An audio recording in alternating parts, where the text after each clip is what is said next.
Alors, nous avons appris, nous entamons la deuxième partie.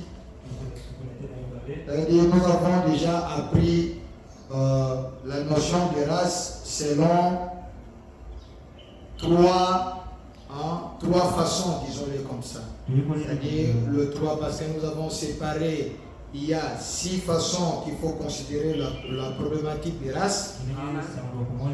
Ça veut dire 3 de façon générale. Maintenant, nous entrons dans 3 de façon stricte. Et qui fait que le quatrième point, toujours au sens strict, il faut prendre la race selon les origines des gens qui peuplent la terre. Indépendamment de leur couleur de peau. Voilà, donc je rappelle encore que si nous perturbons, nous voyons le mot race, nous confondons avec d'autres connotations.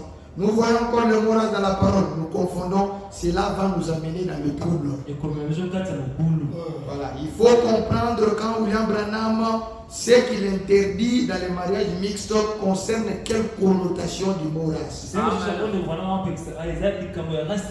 Donc je rappelle encore quatrièmement au sens strict. Il faut prendre la race selon les origines des gens qui peuplent la terre indépendamment de leur couleur de peau. Sans considérer leur couleur de peau. En effet, ce que les gens ne savent pas, avant le déluge et depuis la création, il n'y avait qu'une seule race sur la terre. En ce qui concerne la couleur de leur peau. Et une seule langue. Seulement nous ne savons pas c'était quelle race. Il se pourrait que l'être humain était, je ne sais pas, rouge ou quoi là. Parce que Frère Branham, plutôt, la définition du mot Adam veut dire rouge comme la terre. Là aussi, ceux qui disent qu'Adam était noir, je préférerais qu'ils disent qu'Adam était rouge parce qu'il y a la race rouge. Mais en réalité, nous ne savons pas c'était réellement de quelle race. Mais il est sûr qu'ils étaient de la même race. Mais pendant le déluge, Dieu va exterminer le monde. Sauf Noé et ses 3 enfants. Il y avait Sem, Cam et Japheth. Et c'est par eux que le monde aujourd'hui est peuplé. Amen, amen. Mais nous ne devrions pas dire que juste après le déluge, c'est vrai en lisant le livre de Genèse, et selon certains livres qui décrivent les origines, là où sont partis les enfants de Sem, de Cam et de Japheth. Nous pouvons dire par exemple Sem ce sont des Sémites, Cam ce sont des Camites, Japheth et Japhétites ont occupé l'Europe, je ne sais pas quoi.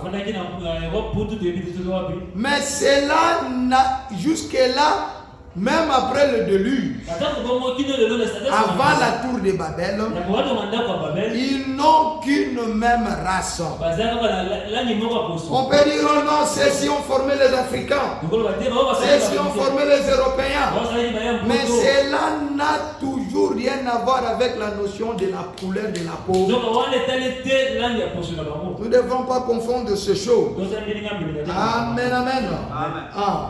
La reine de Séba de 1958, paragraphe 67, Frère Branham dit en fait, il n'y a que 3 races sur la terre. Le peuple de Cam, le peuple de Sem et le peuple de Japheth. Ici, ça n'a rien à voir avec la couleur de la peau. Quand quelqu'un applique cela pour dire qu'il n'y a que 3 races sur la terre, c'est faux. La race dont il est en train de parler ici, il veut montrer seulement que ce sont ces 3 enfants-là qui ont peuplé la terre. Tout homme sur la terre, soit il vient de l'un, soit il vient de l'autre.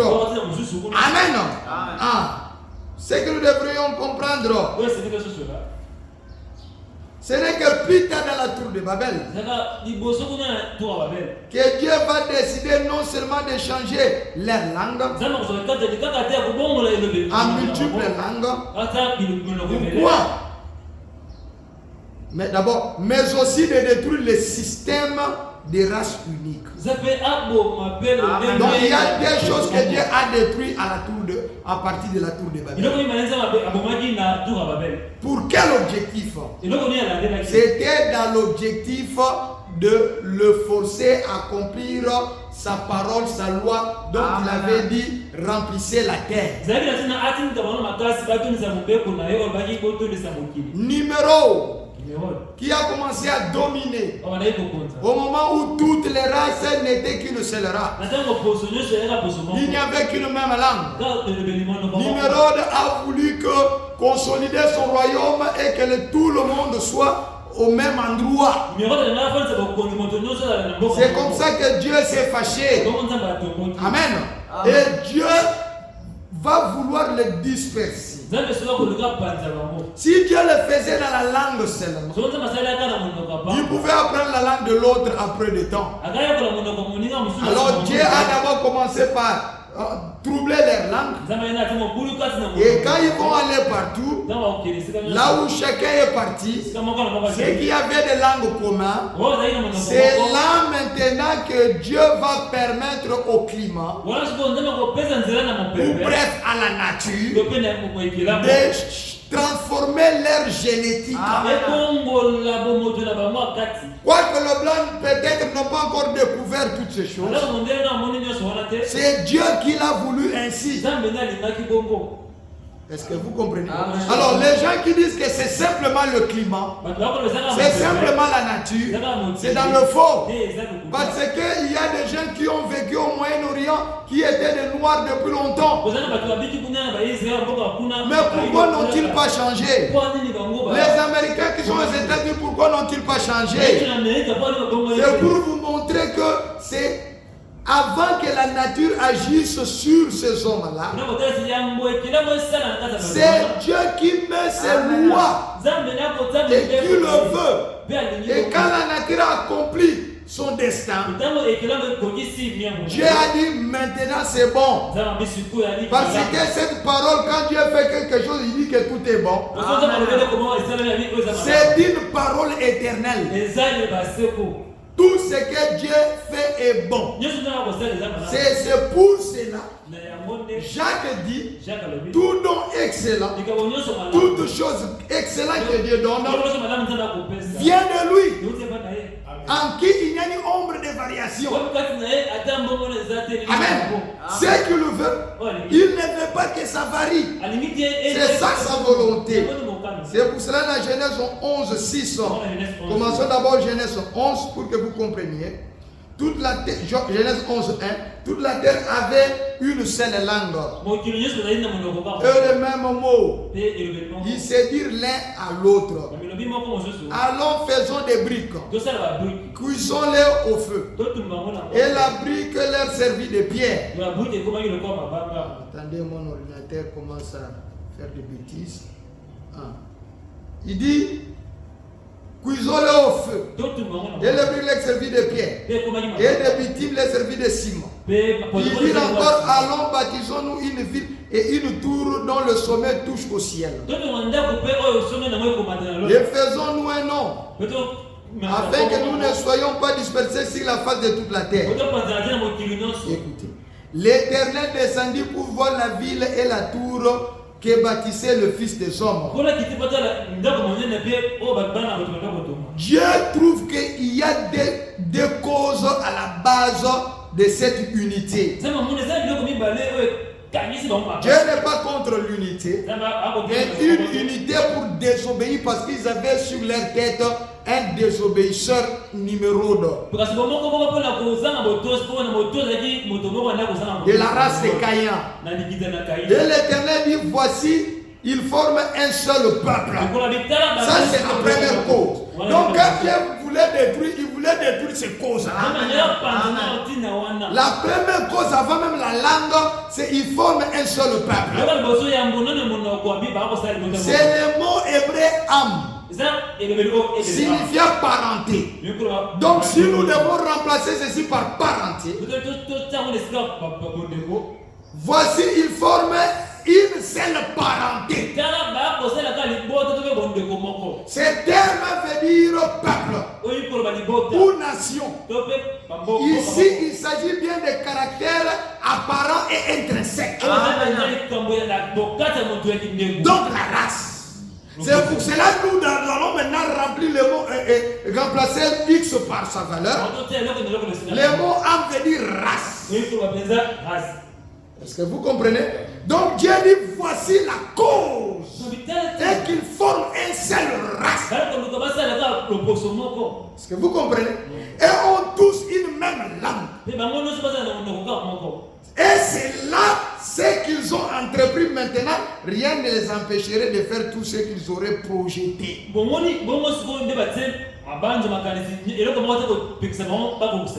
comprenez? Donc Branham, ce n'est pas notre ami. Comment j'ai lu la Bible plusieurs temps, je n'ai pas vu que le mot peuple veut dire race. Donc Dieu donne le cause qui fait leur union. Et c'est la réalité jusqu'aujourd'hui. Quand je suis dans un pays où je vois des blancs, je vois un noir qui vient du Sénégal, qui vient d'où, je veux me rapprocher. Parce que je me sens plus proche de lui. Je voudrais dire à lui. Et surtout si je trouve quelqu'un qui parle lingala, je dois m'approcher. Est-ce que je me sens associé à lui? Est-ce que vous me saisissez? Donc ce sont les deux. Et Branham a vu ça. Par inspiration. Il montre que c'est là que Dieu est allé maintenant. Après avoir changé les langues, là où ils sont partis, il a dit allez, je change aussi. Pour qu'ils accomplissent la parole de Dieu et remplissaient la terre. Donc un prophète ne peut pas venir du coup jouer avec William Branham. William Branham, c'est le plus grand prophète depuis Adam. Jusqu'aujourd'hui, en dehors du Seigneur Jésus-Christ, c'est lui que tout le monde attendait. C'est lui, la troisième personne qui reçoit le livre. Amen. Il y avait Adam qui a perdu le livre. Il y a eu Jésus qui est lui-même le livre. Qui avait le livre et qui est le livre. Aujourd'hui, Jésus est le livre pour restaurer l'homme. Il vient, il donne, il se donne lui-même à un homme. Donc il y a trop de la blague. Il vous exprime les pensées de Dieu. Frère Branham dit même quand un prophète exprime la volonté de Dieu, parfois lui-même ne saisit pas. Mais la charge de quoi? Du septième ange, c'était prendre toutes ces doctrines en suspens. Parce qu'il y a des gens qui viennent, non, Branham a copié l'Arkins, Branham, non. Branham, sa responsabilité, c'était de prendre ce que le gens lui-même en parle, ont émis des idées sans que ça soit clair, sans qu'ils les comprennent vraiment, ou ils comprennent la totalité. Et lui, il vient, il prend ses points. Quand on dit un point est en suspens, cela veut dire que le gens essaie de toucher. Il prend ça, il le montre clairement, au point que les gens peuvent saisir sans ajambage. C'est cet homme-là qui est fou, qui peut voir au travers de la Bible. Ces jours-là, quand j'ai vu ça, j'ai dit, oh!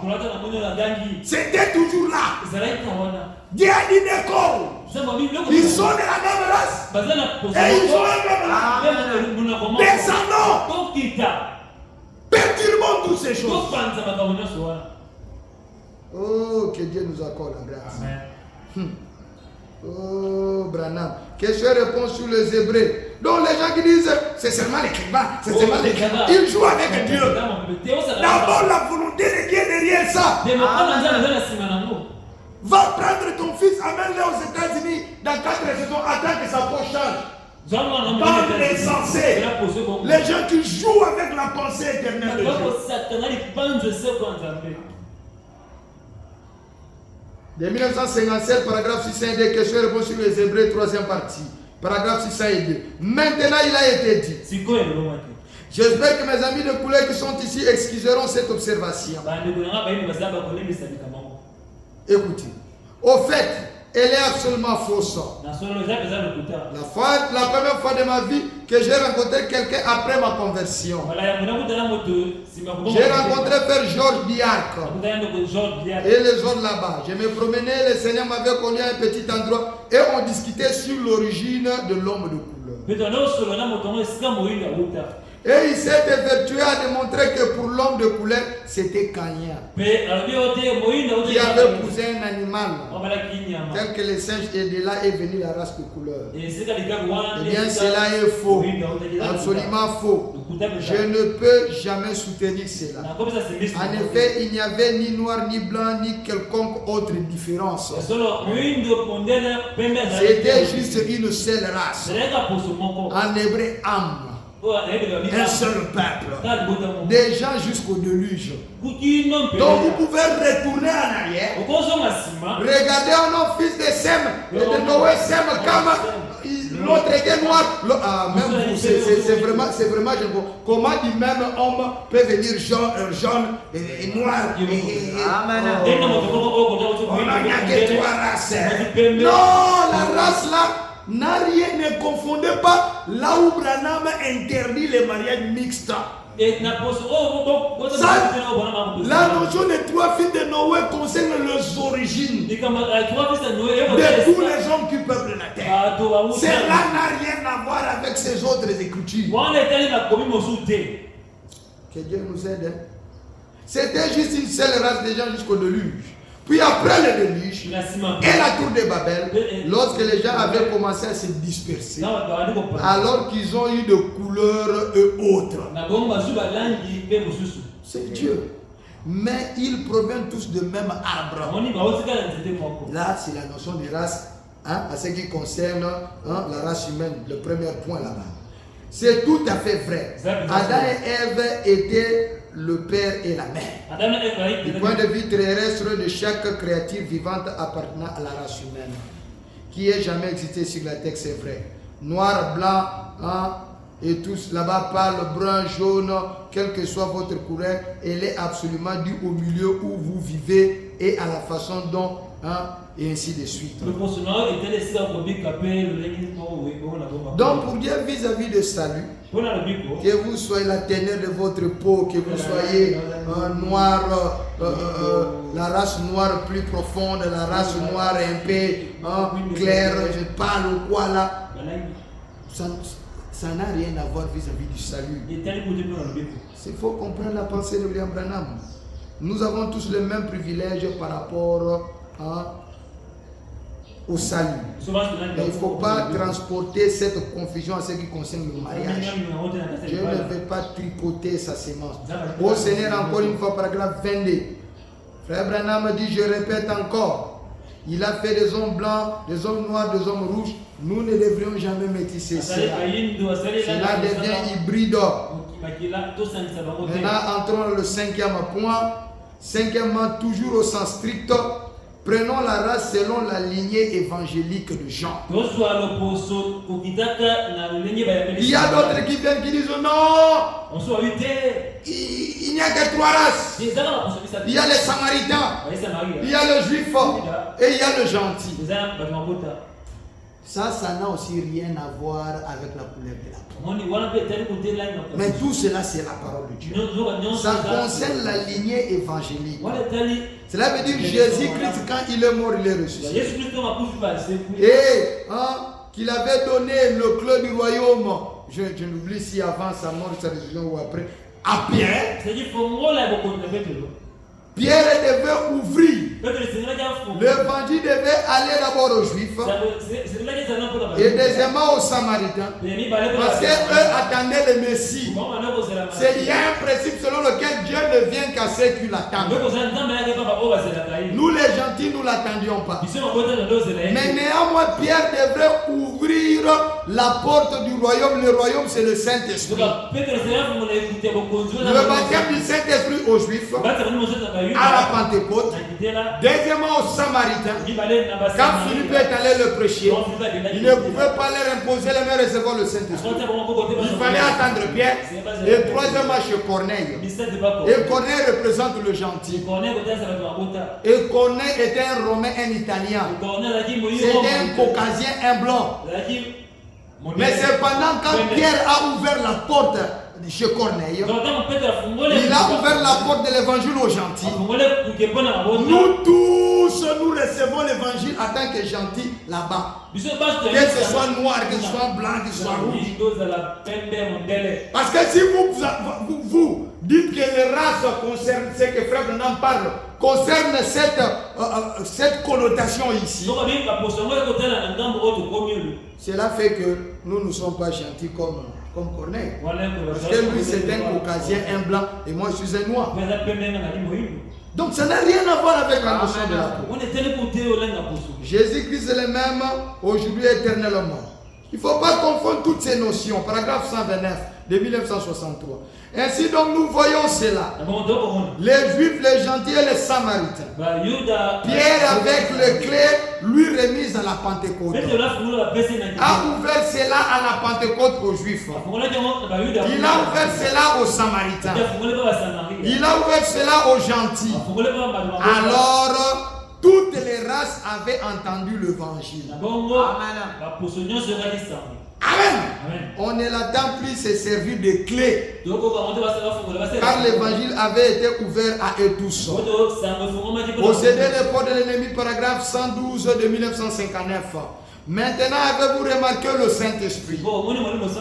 Combien savent que Pierre avait le clé du royaume? Avez-vous remarqué qu'il ouvrit aux Juifs le jour de la Pentecôte? Philippe est allé prêcher aux Samaritains et les a baptisés au nom de Jésus. Mais le Saint-Esprit n'était pas encore venu sur eux.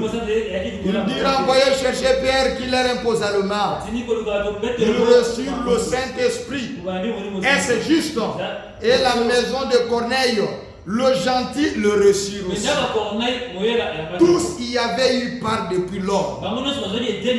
C'est simplement ouvert à tous maintenant. Ainsi voilà, voyez-vous, il devait l'ouvrir. Dieu a des manières à lui de faire les choses. Donc cinquièmement, c'est la race au niveau de lignée évangélique. Maintenant nous entrons sixièmement, toujours dans le sens strict.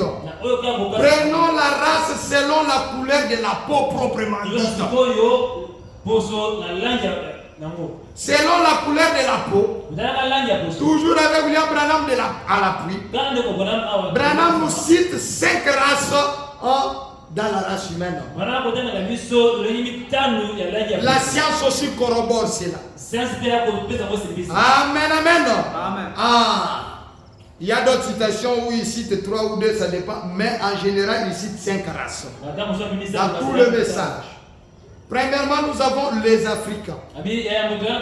Sont principalement noirs. Vous comprenez? Il y a une variété de ténors. Mais Branham, quand il parle, il exprime la pensée de Dieu. Il ne parle pas de ténors. Et parmi le blanc même, il y a ceux qui sont très blancs. Il y a ceux qui sont modérés. Mais on ne peut pas fuir en regardant que ça c'est un blanc. Ça c'est un brun.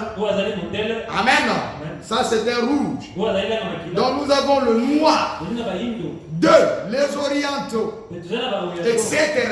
sont principalement blancs avec une variété de teneurs. Branham en parle. Vous comprenez? Il y a un autre brun, même quand vous allez en ville ici, vous prenez les Libanais. Il y a des Libanais qui se rapprochent vraiment de blancs. Mais ce n'est pas un blanc. Dernièrement d'ailleurs, les Arabes ont marché aux États-Unis. Allez sur Internet, vous allez le voir. Ils ont dit, mais dans notre carte ici, vous décrivez que nous sommes des races blanches. Nous ne sommes pas des races caucasiennes. Nous sommes pas. Tous ces mondes-là, vous voyez de l'Arabie Saoudite, là-bas les Juifs et tous les autres. Vous pouvez les voir même avoir des cheveux, je ne sais pas, blondes.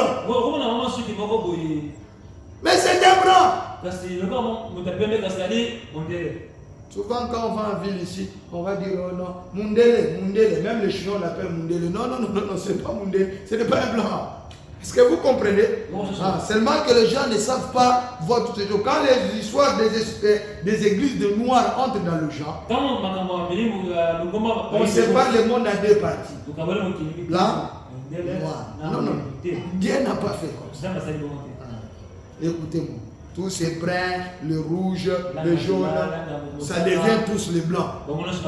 Selon les églises de la suprématie noire. Ce n'est pas ça. Amen. Il y a les Amérindiens. Ils sont principalement rouges. Avec une variété de teneurs, bien sûr. Comme quelqu'un qui disait, oh non, vous ne pouvez pas. Si nous suivons la logique des frères Branham, si c'est comme ça, si vous êtes un peu brun, vous ne pouvez pas aller, par exemple, le pasteur Carlos et sa femme.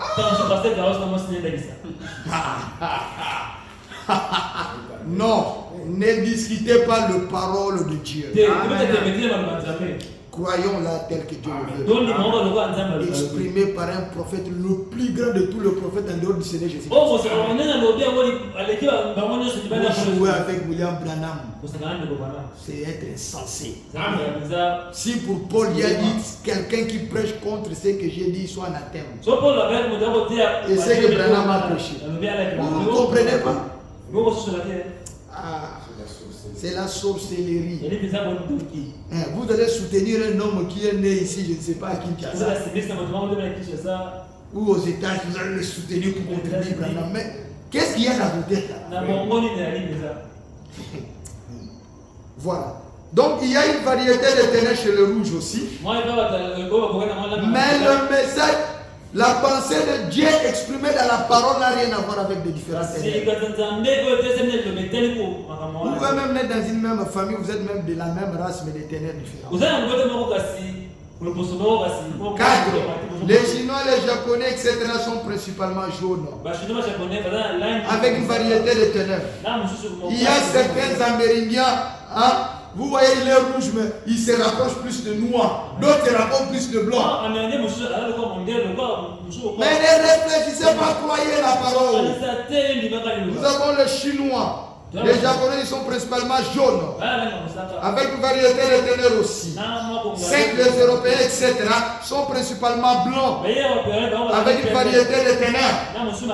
Amen. Et la science confirme cela. Et Frère Branham nous dit, quand Jésus avait dit, allez dans toutes les nations, prêchez l'évangile au monde entier, il s'exprimait regardant ces 5 races. Entretien sur l'œuvre missionnaire de 1958, paragraphe 23. C'est l'un des textes missionnaires le plus remarquable qu'on puisse prendre. Vous savez, dans notre parole, la première commission que Dieu ou Christ a donnée à son église était guérisser les malades, purifier le lépreux, chasser les démons, ressusciter les morts. Vous avez reçu gratuitement, donné gratuitement. Dans Saint Matthieu chapitre 10, la dernière commission qu'il a donnée à son église, ces signes accompagneront ceux qui auront cru. Allez à Jérusalem, par tout le monde, et prêcher l'évangile à toute la création. Maintenant, voici comment Dieu voit toute sa création. À l'homme blanc, à l'homme noir, 2, à l'homme brun, 3. À l'homme jaune, 4. À l'homme rouge, 5. À toute la création. L'évangile, c'est la bonne nouvelle. À toute la création. Amen, amen. Donc pour William Branham, le monde entier est fait de 5 races. Et c'est sur cette notion-là, c'est sur ces 5 races-là, que Branham ne veut pas de métissage. Que Dieu ne veut pas de métissage. Nous, quand Dieu a pris le 3 fils ou le peuple de la terre, Dieu était peuplé par 3 fils d'Abraham. Comment vous appelez ça? À la tour de Babel. Et après cela, Dieu a créé maintenant 5 races. Ces 5 races-là, c'est ce dont Frère Branham parle. Jéhovah Jireh de 1955, paragraphe 3. Et vous savez, dans toutes les nations où je vais, dans toutes les nations où je vais, dans quoi? Toutes les nations où je vais. Chez le blanc, 1. Chez le noir, 2. Chez le brun. Donc on ne peut pas confondre un brun et un noir. Ce sont des races d'abord différentes. À part le brunisme que nous appelons. Chez les noirs, on dit quelqu'un est brun. Ce n'est pas à confondre avec la race. Chez les jaunes, 4. Et chez les rouges, 5. Les gens sont tous le même. Quand ils deviennent chrétiens, ils s'aiment. Maintenant, on montre quand on reçoit le Saint-Esprit, le Saint-Esprit nous donne l'amour. Tous de la même façon. Amen, amen. Pas l'amour pour aller s'aimer les autres. Donc je viens de terminer mon message. Mais maintenant, j'aimerais prendre la question de l'incorporation spirituelle. Parce qu'il y a certains de nos bien-aimés qui soutiennent aussi la question de mariage hybride. En comparaison avec les cas des Rahab et des Ruth, de Judas et de Tamar, de Salomon et les femmes étrangères, disant que Dieu peut interdire quelque chose, mais il y a des cas, des exceptions. Donc selon eux, Dieu a des exceptions de personnes. Donc Dieu choisit des personnes. Il y a des gens privilégiés. Et le docteur, lui, est spécialisé dans les exceptions. Pas dans les principes généraux. Non, Dieu n'a pas d'exception. Dieu n'a que des principes généraux. Et ce principe ne fait exception des personnes. Je vous assure qu'une telle pensée est profondément diabolique et dénomination. C'est ces esprits que nous avons fui dans les dénominations. Les esprits de compromis. On dit que Dieu peut dire quelque chose, mais ne jugez point. Non! C'est quand Dieu dit ne jugez point. Il veut dire que toi-même tu as la poutre, mais tu vas enlever la paille. Cela veut dire quoi? Ne jugez point ne veut pas dire ne jugez point d'une manière absolue. Dieu nous interdit de juger quand nous-mêmes nous sommes dans la même chose. Mais l'apôtre Pierre, Paul vient, il dit, quand votre justice sera parfaite, alors vous pouvez juger. Et l'apôtre Paul va très loin. Il dit ceci. Quand on parle de votre justice est parfaite, il dit quand vous recevez le Saint-Esprit. Parce que c'est lui le parfait qui vient en vous. Or, celui qui a le Saint-Esprit juge de tout. Il se juge aussi lui-même. Il a le droit de juger. Quand les gens ne comprennent pas les Écritures, ils s'embrouillent. C'est pour ça que l'apôtre Paul dit, vous devez juger ceux de l'intérieur. Nous devons juger ses frères qui se disent du message, mais qui ne suivent pas la parole. Maintenant, les dénominations disent ne jugez point. Chacun, vous savez pas son intimité avec Dieu. Cette pensée profondément compromissionnel ou je ne sais pas quoi, dénominationnel, démoniaque. Parce que cela contredit cette écriture. Dans Deutéronome 10, 17, la Bible dit car l'Éternel votre Dieu est le Dieu de Dieu, le Seigneur des Seigneurs, le Dieu grand, fort et terrible, qui ne fait point exception de personne et qui ne reçoit point de présent. Dieu applique. Le problème est que vous n'avez pas vu la loi que Dieu a appliquée, c'est ça votre problème.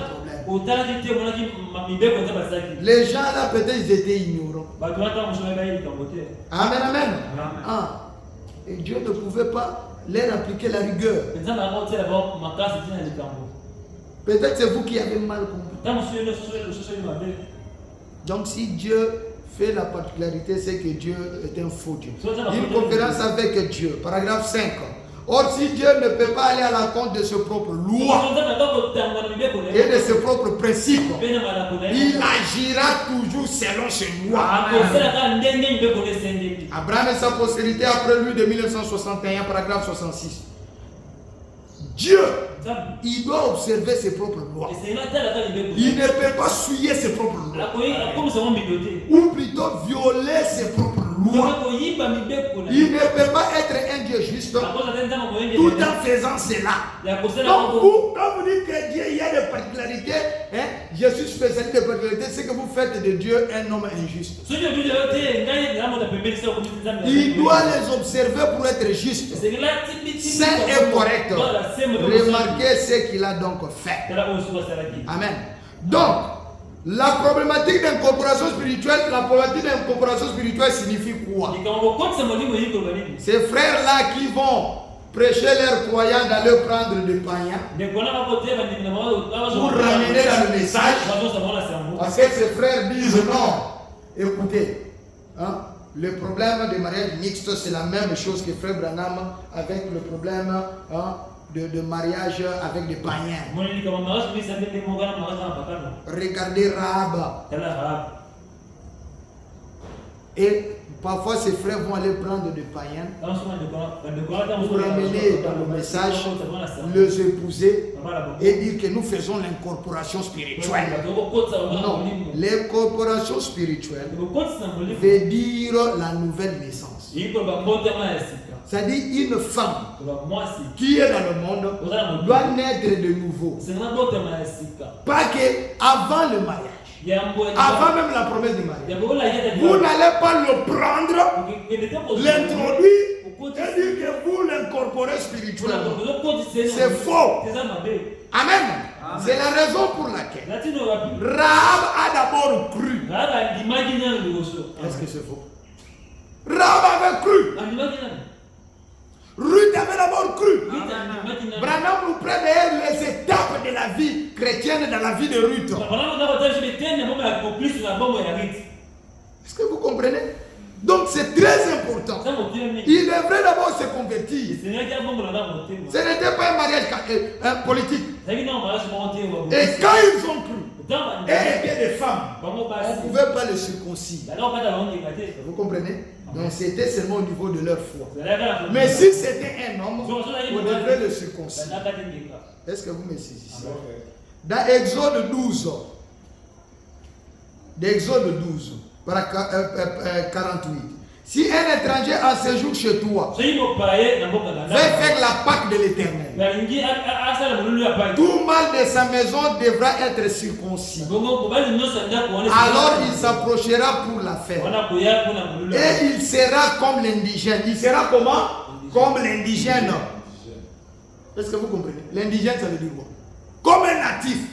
Cela veut dire quand Dieu interdisait le mariage mixte pour aller prendre le genre et les femmes étrangères, c'était sur base de quelque chose. Mais maintenant, quand la personne croyait et s'incorporait spirituellement, Dieu le considérait comme un enfant d'Israël. Donc quand vous allez prendre Rahab, vous oubliez que Rahab avait d'abord cru. Vous êtes dans la confusion? Ici, j'ai déjà terminé le problème de race. Ici, je parle de sujet de mariage mixte dans le sens où on prend du païen. Donc, quand vous vous dites que Dieu avait fait exception pour Ruth et Boaz, ce n'était pas une exception. Dieu était dans sa parole. C'est vous qui avez mal compris. Et vous qui allez prendre des païens et des païens pour les amener sans comprendre, vous êtes condamnable. Et Dieu continue. Et il sera comme l'indigène, mais aucun incirconcis n'en mangera. Et leur alliance était la circoncision. C'est la preuve que la personne a cru. Si c'était mal, si c'était une femme, sa foi même, son choix faisait qu'il fasse partie du peuple d'Israël. La même loi existera pour l'indigène comme pour l'étranger en séjour au milieu de vous. Où les enfants d'Israël firent ce que l'Éternel avait ordonné à Moïse et à Aaron, ils firent ainsi. C'est la raison pour laquelle vous allez voir un homme comme Uri, qui était le mari de Rahab. Et plutôt le mari de Bathsheba. Si Uri était venu prendre Bathsheba, comme Akab avait pris Jézabel, il ne convertit, et que Uri ne s'était pas converti, Bathsheba allait être tuée. Parce que broncher contre la loi de Moïse, c'était la mort. Est-ce que vous comprenez? La preuve que Uri était considéré devant Dieu comme un juif ou un israélite était que lui-même corrigeait David. Il dit que le peuple de mon Dieu est là-bas en train de combattre. L'âge de mon Dieu est là-bas. Et moi je vais rester ici. Oh non, jouis-toi avec ta femme. Non. Uri était un Éthien. Mais devant Dieu, c'était un juif. Parce qu'il était dans l'alliance. Et pour cela, Dieu s'est fâché quand David a fait ça et il a frappé David. Donc quand vous disiez oh non, il y avait une exception, ce n'était pas une exception, c'est la loi de Dieu. Oh, l'ignorance dans ces messages. Dans les tabernacles plutôt. Vous comprenez? Donc devant Dieu, ils étaient considérés comme des natifs. Rahab, Ruth et tous les autres que vous pouvez citer. Exposé les sénats de l'église par Branham explique l'incorporation spirituelle. Page 227, paragraphe D. La première chose et la plus importante que nous apprenons au sujet de Jézabel, c'est qu'elle n'est pas une fille d'Abraham. Et que son entrée parmi les tribus d'Israël ne s'est pas faite par une incorporation spirituelle. Donc, Branham veut dire que si Jézabel avait suivi l'incorporation spirituelle, c'est qu'il avait suivi la loi de Dieu. Cette loi de Dieu est citée dans ce que nous venons de lire. Comme ce fut le cas pour Ruth, la Moabite. Non, messieurs. Cette femme était fille de Tubal, roi de Sidon, et prêtre d'Astarté. Il avait accédé au trône en tuant son prédécesseur Phélès. Nous voyons ainsi d'entrée qu'elle était la fille d'un assassin. Ceci nous rappelle bien Caïn. Elle n'avait pas été incorporée à Israël par la voie spirituelle. Mais Ruth était incorporée avant son mariage. On n'est pas allé le ramasser pour dire que non, venez, je vais te marier, entre dans l'église du message. Ça, Dieu n'a jamais pardonné ce genre de péché. Il y a des gens dans ce message qui iront en enfer. Branham dit quand Israël a fait ça, Dieu n'a jamais pardonné. Il s'est marié avec Israël, s'est marié avec qui? Des femmes non incorporées spirituellement. Quand je te dis je t'incorpore dans ma famille ou je t'adopte, tu deviens qui? Tu deviens Mwanza. Est-ce que vous comprenez? Donc il y a une confusion terrible. Écoutez, Il n'était pas incorporé à Israël par la voie spirituelle. Écoutez, que Dieu avait prévu. Donc il faut rentrer dans la parole pour voir là où Dieu a prévu ça. Non, venir dire non, c'est une spécialité. Je suis spécialiste. Tu n'es pas spécialiste de spécialité. Écoute la voix de l'apôtre. Alléluia. Remettez-vous en ordre. Spécialiste dans l'iniquité.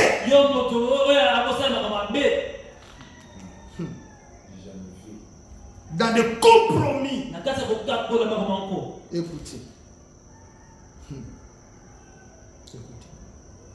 Que Dieu avait prévu, hein, il n'est pas entré par la voie spirituelle que Dieu avait prévue pour l'incorporation des non-juifs. Rahab s'est mariée correctement. Ce n'est pas une spécialité. Ruth s'est mariée correctement. Uri a épousé Bathsheba correctement. Tamar là que vous voyez là, c'était marié correctement. Mais vous, avec vos femmes là, bande de démons. Écoutez-moi très bien. Elle était entrée par mariage avec Akab, roi des 10 tribus d'Israël. Or, nous l'avons vu, ce n'était pas une union spirituelle, mais plutôt une union politique. La politique, la convoitise, vous allez dans le monde. Oh, la révélation de Dieu, toute révélation qui est contraire à la parole de Dieu vient du diable. Ainsi, cette femme, Jézabel, plongée dans l'idolâtrie, n'avait pas le moindre désir de devenir adoratrice d'un seul vrai Dieu. Elle ne voulait pas se convertir. Au contraire, elle venait dans l'intention déclarer de détourner Israël.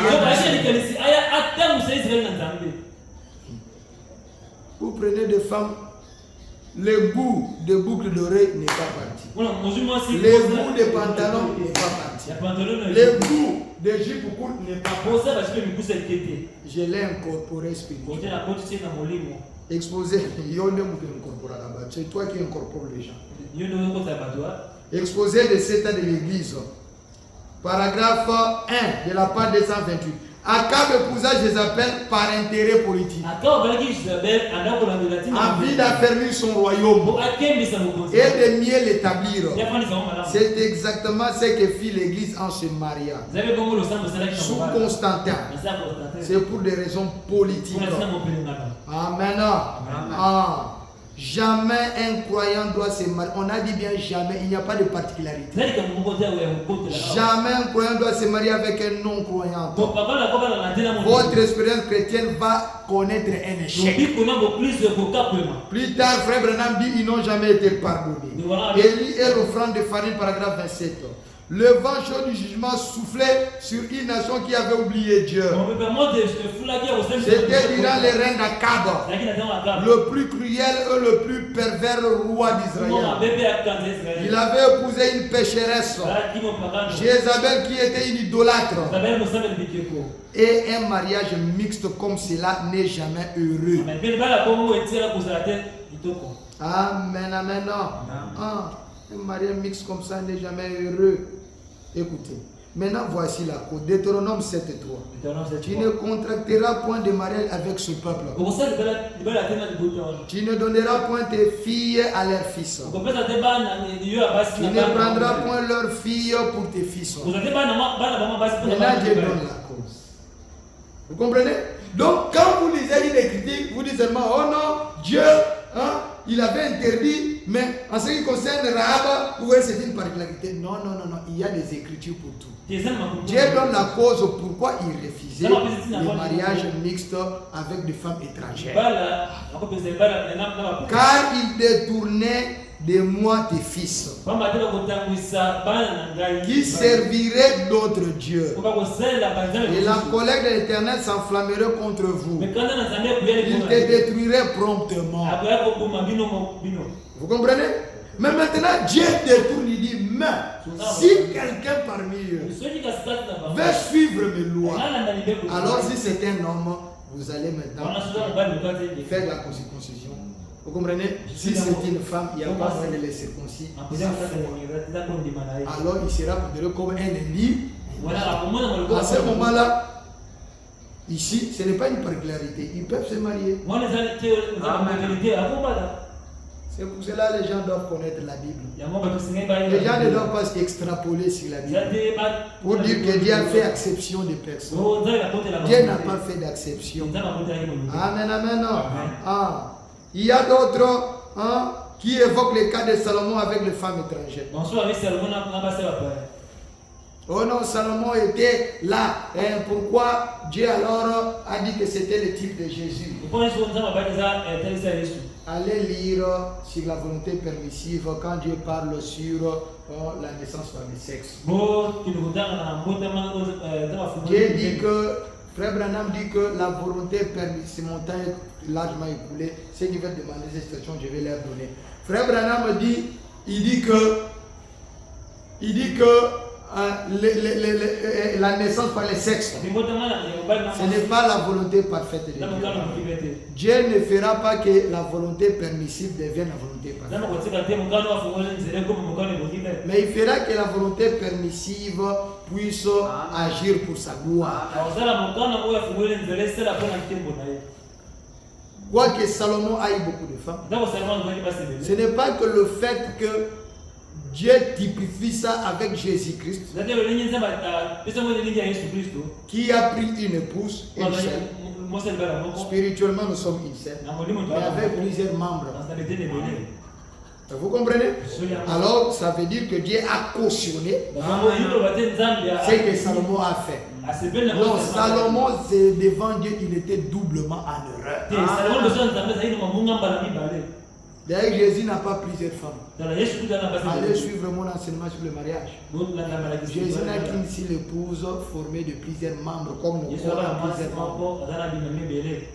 Mais Salomon typifie. Les types, ça veut dire que c'est comme si. Vous comprenez? Mais ça veut dire que Dieu était content de ce que Salomon avait fait. Comprenons la parole. Deutéronome 17, 14. Vous allez voir par exemple la naissance par le sexe, il y a David, il y a Abraham qui ont agi pour la gloire de Dieu. Ce n'est pas que Dieu dans son cœur là, il aime cette naissance. La preuve, ils ont tous fait venir par le sexe, ils étaient des braves, mais ils sont allés en enfer. Il fallait que Christ vienne donner une autre naissance. Deutéronome 17, 14. Lorsque tu seras entré dans le pays que l'Éternel ton Dieu te donne, lorsque tu le considéreras, que tu auras établi ta demeure et que tu diras, je vais mettre un roi sur moi, comme toutes les nations qui m'entourent, tu mettras sur toi un roi que choisira l'Éternel. Dieu ne voulait pas le roi, il voulait être le roi, mais par ma volonté permissive, si vous voulez vraiment mettre le roi, alors à ce moment-là vous allez un roi que moi je choisis. Tu prendras un roi du milieu de tes frères qui ne pourrait pas te donner un étranger qui ne soit pas ton frère. Maintenant 17, écoutez-moi bien. Qui n'est pas un grand nombre de femmes. Amen. Donc ce que Salomon avait fait, c'était contraire à la volonté parfaite de Dieu. Afin que son cœur ne se détourne point. Est-ce que le cœur de Salomon n'était pas détourné? Est-ce que vous saisissez? Donc c'était d'abord ça. Écoutez. Oh, je me sens bien. Et le deuxième péché que Salomon avait commis, il était allé vers les femmes étrangères inconverties aussi, avec une fausse incorporation spirituelle.